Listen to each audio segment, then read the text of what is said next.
শাপলা চত্বর ঘটনার সময় যখন শত শত মুসল্লিদেরকে হত্যা করা হলো, তখন কেউ আওয়াজ তুলল না।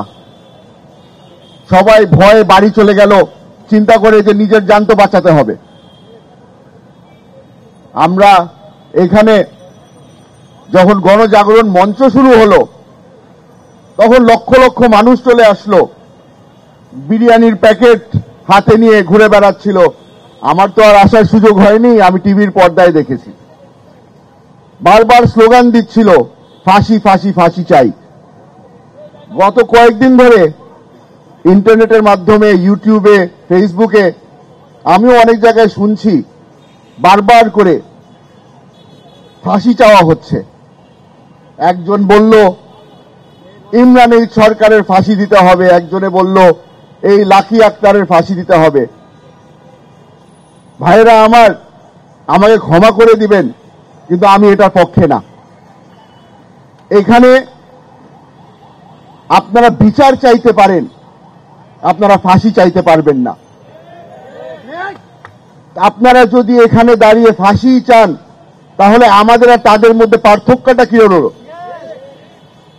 আমরা ন্যায় বিচার চেয়েছি। আজকে একটা ছোট শিশু মারা গেল, আমি সেখানেও বলবো যে আমরা তার জন্য ন্যায় বিচার চাই।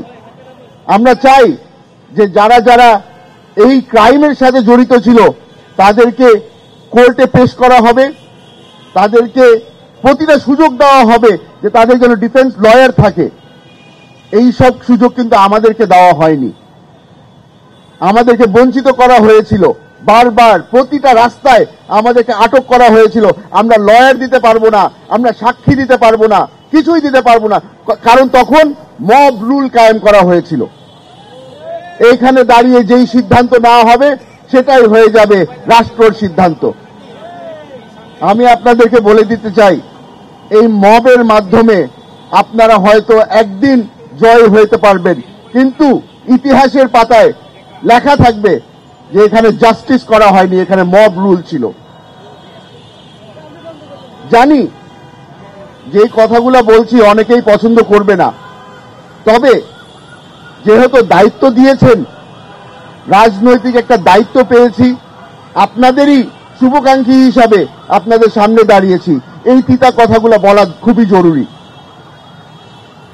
আমার বাবাকে যখন হত্যা করা হয়, তখন একটা জিনিস আমি বুঝতে পেরেছিলাম, আপনারাও বুঝতে পেরেছেন, রাজনীতির মধ্যে ফুল স্টপ বলে কিছু নাই।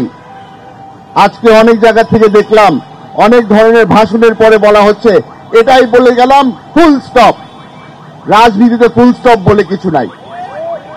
সালাউদ্দিন কাদের চৌধুরীকে যেদিন হত্যা করা হলো, শেখ হাসিনা মনে করেছিল সালাউদ্দিন কাদের চৌধুরীর রাজনীতিতে আজকে হয়ে গেল ফুল স্টপ। 2025 সাল চলছে, সালাউদ্দিন কাদের চৌধুরীর রাজনীতিকে আমি এগিয়ে নিয়ে যাচ্ছি। ফুল স্টপের পরে আমি এসেছি, ফুল স্টপের পরে আপনারা এসেছেন আজকে বিচার চাওয়ার জন্য। আপনাদের মাথায় রাখতে হবে যে বাংলাদেশের রাজনীতি প্রতিদিন চেঞ্জ হতে থাকে।